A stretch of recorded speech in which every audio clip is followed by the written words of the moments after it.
Hello and welcome. You're listening to Heartstock Radio. I'm your host, Carol Murphy, and today our guest is Monica Laurence. She is the founder of Quantum Surfing and also the proprietor of Tavola Villa in Fiji. In just a moment, Monica is going to be with us and we'll learn all about what she is up to. I'm especially intrigued about Fiji. It's on my bucket list. Haven't been there yet, but I'm sure Monica will fill us in here in just a moment. This is Heartstock. We'll be right back in a moment. Thanks for listening. As I went walking and ripping the highway, I saw a glory that in the skyway. I saw below me that golden valley. Welcome back. This is Heartstock Radio. I'm your host, Carol Murphy, and Daniel Hogan is in the studio. Today, as we mentioned before, our guest is Monica Laurence, and she's the founder of Quantum Surfing. She's also the proprietor of Tavola Villa in Fiji. Hello, Monica, and thank you so much for being on Heartstock. Hello, Carol. It's such a delight to be with you. Thank you for the invitation. Indeedy. And I know that you are, you travel a lot, and right now you're in Fiji. Is that correct? I am in Fiji. So when you hear the roosters crowing or the wind whistling or the birds flitting about, that is just the environment that I'm sitting in. It sounds absolutely fantastic. So can you give our listeners a little introduction here, both to quantum surfing and to Tavola? Yeah, my pleasure. Tavola is luxury private villa that is located here in the north of Fiji. I purchased the property in 2018 after really a lifetime of coming back and forth between Fiji and Silicon Valley. And I was finding that my creativity was amplified here in the islands. And I wanted to share that experience with more people who are passionate about making a positive impact in our world. So that's what led me to buy this beautiful property and convert it into a luxury getaway. Now, during the pandemic, our borders closed for nearly 2 years here in Fiji. And so there was no such thing as hosting guests. And I thought, well, this would be a lovely time to make use of those endless days and introduce quantum surfing, which is a set of principles, really a revolutionary method for success that I've been developing and exploring for some time. And once I found myself here alone in paradise, I thought this is a wonderful time to start sharing all of these concepts. What is your background that led you down this path in life? Silicon Valley, were you involved with software development? Is that what you did before? Yes, my undergraduate degree was in computer science. And then I went to business school and I focused on technology and entertainment. I've always had this kind of geeky curiosity. I joke that I'm the daughter of a rocket scientist and a stewardess. So there was always spirited conversations going on in our family. And this sense of the universe being this vast and unknown place that we're constantly becoming more aware of how it's really functioning. So for me personally, I've had this background in technology, and that has led me into many Silicon Valley startups. But I've also had this sense that we're learning about our environment, and there's lots about how our environment works that we don't fully understand. And for me, that's a frontier that's just so enticing to learn more about. So when you first started visiting Fiji, I take it these were just your own getaway times. And first of all, is that true? And why do you think things were so invigorated and your creativity sparked while you were there? Fiji is a really stunning place. The culture of Fiji is quite different from how we live and think in the West. It's more based in community. There's more a philosophy of working to live rather than living to work. There's a real camaraderie and a sense of caring about one another. So the community in Fiji itself was really starting to shape how I saw opportunities in the world. I think the tagline for Fiji is "Where happiness finds you," and I absolutely found that to be true for myself. But there's also this sense of living within nature here that is so remarkable. It dawned on me after being here for 2 years during the pandemic that I was never without the wind. Even as I speak to you now, I'm in our caretaker cottage with louvered windows. And so you're never in a space here that is not somehow open to nature, open to the environment. And so you realize that really we're completely integrated with nature. And that realization, that way of living, that way of being was also truly shaping how I related to the world.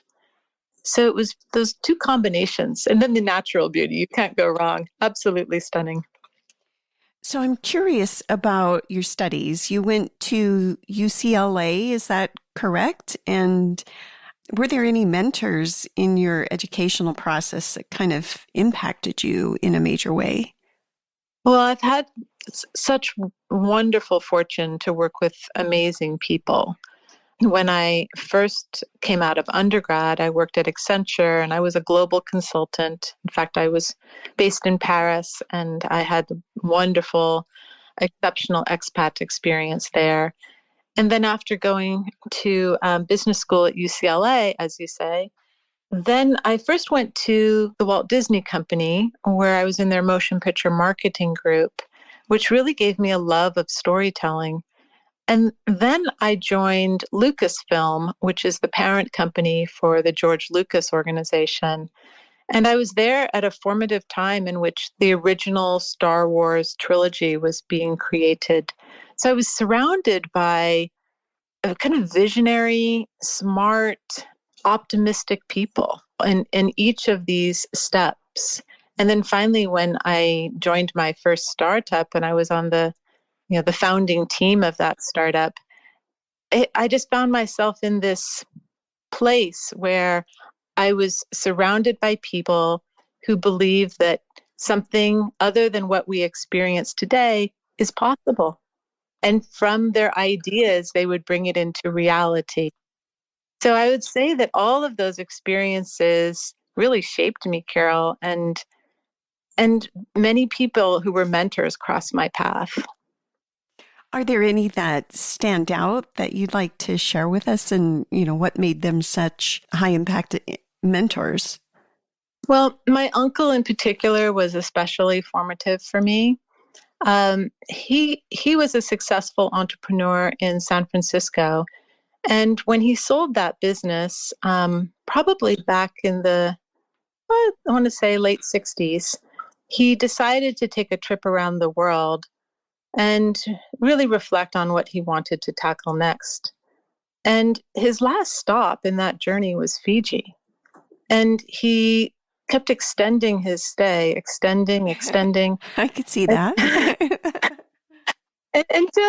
Until he met a gentleman who had an island for sale. And then, suddenly the deal was done. My uncle purchased that island and he moved his entire life to Fiji. For me, Carol, to have him in my life, to show that those kinds of choices are possible, that was truly illuminating for me. I would say that he was my beloved, maverick and crazy uncle. And my life would be completely different if it weren't for him. Mm-hmm. So he's probably one of the most special influences in my life. Mm-hmm. And then kind of share with us maybe a little bit about your educational experience. At the time that you were going to UCLA, was that an area that you had lived in previously, and why did you choose UCLA?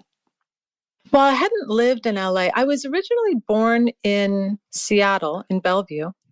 And when I was rather young, we moved to New Jersey.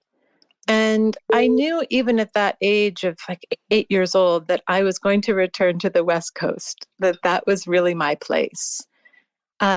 So when I was applying to business school, UCLA had this wonderful program where you could take any courses in the film school as well as in the business school.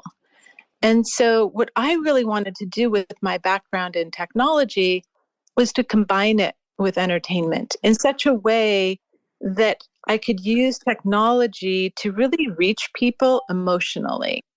Whereas the huge systems that I was working on for Accenture were really back end systems, like the automation of the Paris Stock Exchange. And so that's not an emotional endeavor. And this is what drew me to UCLA was this combination of technology, entertainment, and storytelling. And UCLA has this amazing, absolutely incredible program where top influencers, leaders out of Hollywood are coming to lecture in those classes. So you're really getting the opportunity to meet people firsthand and to hear their stories. So, you're able to learn from them in that environment. That's really what drew me there. That sounds incredibly mind and life expanding. So, absolutely. And great beach volleyball too. There are perks for sure. So we're going to take our midway point break here. And in just a moment, we will be right back with Monica Laurence, and we're going to learn just exactly what quantum surfing is. This is Heartstock. Thanks for listening. We'll be right back.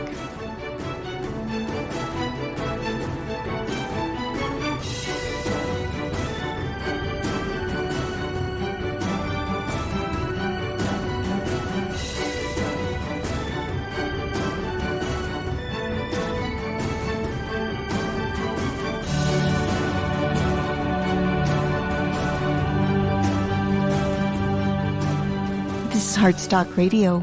I'm your host, Carol Murphy. And today we have been speaking with Monica Laurence, and she is the founder of Quantum Surfing. Hi again, Monica. Hello, Carol. So I'm really taken in by this whole concept and even the name, quantum surfing. And, that we've been talking about this kind of impact that our environment, our mindset, being exposed to these expansive minds that you've had in your life. Does all this explain how you came up with quantum surfing? It was really quite a journey for me and an exhilarating journey at that. And I had always been open and curious about our world. And then about 10 years ago, I had what people would call kind of a series of awakening experiences, kind of uncanny coincidences or unusual experiences that in our common narratives, we don't have explanations for. And I found it fascinating. And so I really dove into that and I started chatting with more people who were also having unexplainable experiences. When you say unexplainable, can you define that? I mean, unexplainable is unexplained, right? That's kind of hard to share exactly what you mean by that. Yeah.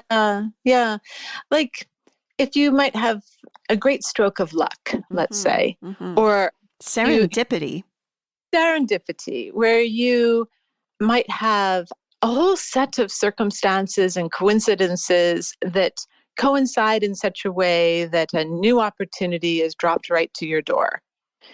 And you say, wow, I could never have orchestrated that myself. That's like a strike of lightning. Right? These sorts of things that we don't have explanation for, that we think are random. And then there's other areas too where people would say, I feel like I have messages from someone who, is a deceased loved one. Or I feel like I can channel from, a different place than from here. So it just it really fascinated me that these are real experiences that people are having, but in our cultural knowledge, we don't have explanations for these. So we kind of put them into this bucket of, oh, that's a strike of lightning, or, well, that's unusual, or that's just your imagination. We don't have real explanations. And as someone who really has an inquiring mind, I found myself wanting to know why. Why is it that we have a wealth of experiences that we can't necessarily explain? And when the experiences are so positive for us, how could we come to understand them more so that we could repeat them? Like, how do we make these wonderful serendipitous experiences repeatable? So that's really that path of inquiry that drew me in. So where did you go from there once you realized that these were hard to explain, but real? What did you find out when you started looking into this phenomenon? Well, for about 5 years, Carol, I just dove in for myself to give myself the space and the freedom to truly explore. I didn't even really talk very much about what I was exploring because, in those early stages when you're investigating something and people want to engage you in conversation, but then they want the explanations right up front. And I didn't have the explanations. So I thought, well, I'm just going to play with this. And I'm really a proponent of experimenting. And so that's what I was doing in those first 5 years. And then after 5 years, I was like, all right, I think I've kind of gotten the hang of this and I want to apply this. And this is what I would call applied enlightenment. All right. So how do I take concepts that might be considered spiritual in nature and actually apply them in, an impactful and functional way? So I started doing that with my own businesses. And in the early days, when people would come here to Tavola and spend some time with me, and we were just getting all the work done and fixing up the place, invariably, they would say, oh, Monica, what's going on here? It's a little suspicious. Right? And I'm like, so I would say, what do you mean, what's going on?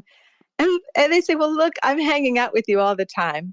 I know that you're not working in the way that we would normally consider is necessary to get tasks done. And yet every time we go into town, you happen to meet exactly the right chef who you want to hire for the next guest. Or we're here at the villa and your phone rings and it's just the piece of information or the person you need to speak with, but you're not reaching out to them. I said, no, I'm not. And that is really an example of serendipity in action as a result of behaviors. So what I stumbled upon as I tried to understand all of this, Carol, is that it's possible to be predictably lucky. That the kind of social research on this shows that if you adopt certain behavior patterns, then that is kind of paves the way for these coincidences to happen. So if you look at the profile of a lucky person versus an unlucky person, what you find is that a lucky person trusts themselves, which means they use their intuition. They're naturally curious. They're resilient. And they have positive expectations. And this combination of behaviors tends to make luck flow in their life, in not necessarily in ways that can be explained, but that is predictable. Now, the explanation that I've come to, having done a deep dive into the science of this, is that for 100 years, our quantum physicists have been telling us that we live in a quantum world. And we don't understand what that means on a day-to-day basis. I think in high school, they're still teaching all of Newton's equations, and yet we have the wave equation from Erwin Schrödinger that he won a Nobel Prize from, for many decades now. So really, if we think about it, we live in an environment of waves. We don't experience it that way. But when we live in an environment of waves, what it means is that everything is connected. It means that your energy matters. How you show up with energy makes a difference. And so when you start to understand that, and then you cultivate your energy and your intuition accordingly, you can put those to work in such a way to have truly positive impact in the world. And as an entrepreneur and someone who's passionate about setting people free for their genius, that was incredibly exciting for me. And that's what I call quantum surfing. How does this differ, or is it in the same camp as, law of attraction? The book The Secret came out years ago, which was really all about that. So is your practice just about that law of attraction?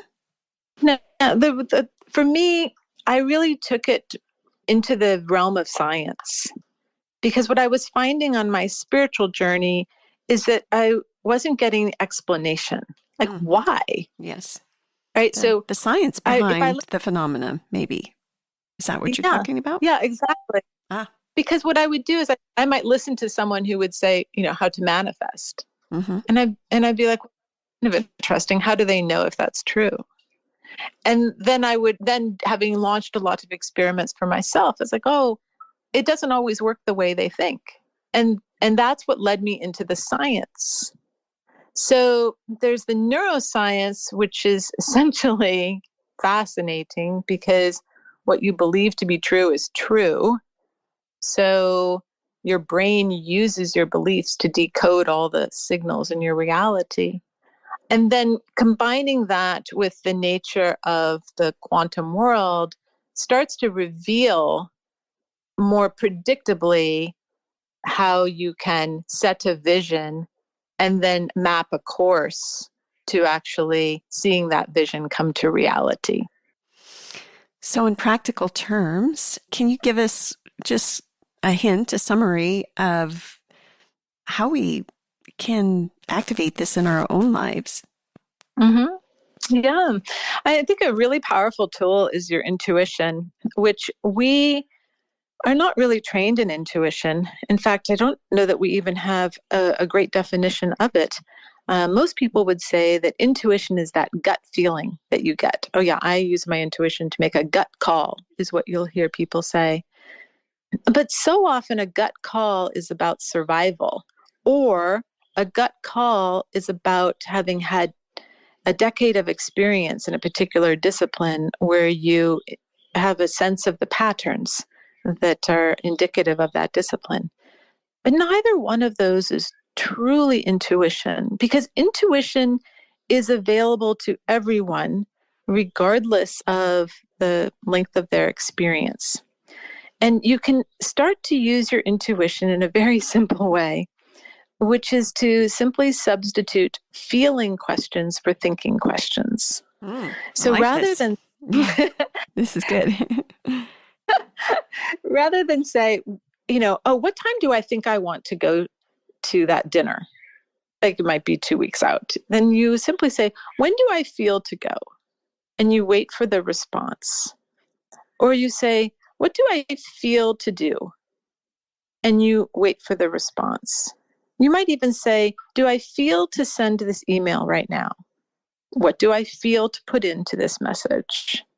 And so it's a way of accessing a sense that we all have, but that we are not really trained to use. We are trained to use our thinking sense, but not our feeling sense.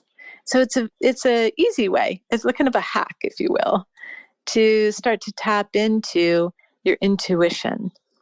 And the best that I can tell from my research is that your intuition is connecting you to consciousness. And consciousness is really that web of information across quantum where everything is connected.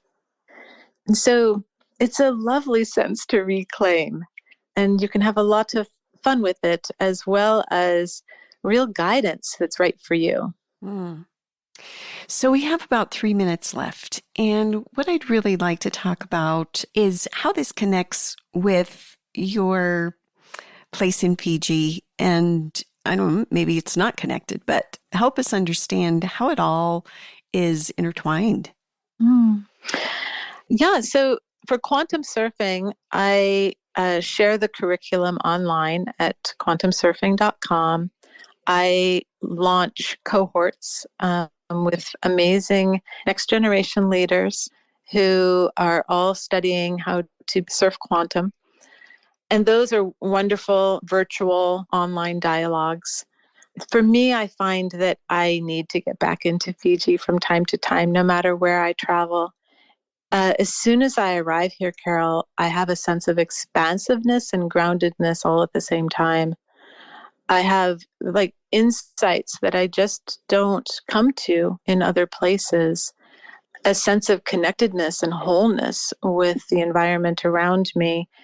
And I just really can't imagine not having Fiji as a destination. It's really, I would call it my soul's home. And that's what I love sharing with others. And so for Tavola, people can learn more about Tavola at tavolafiji.com. Do you have live events there in Fiji now that we're moving beyond COVID? Let's hope.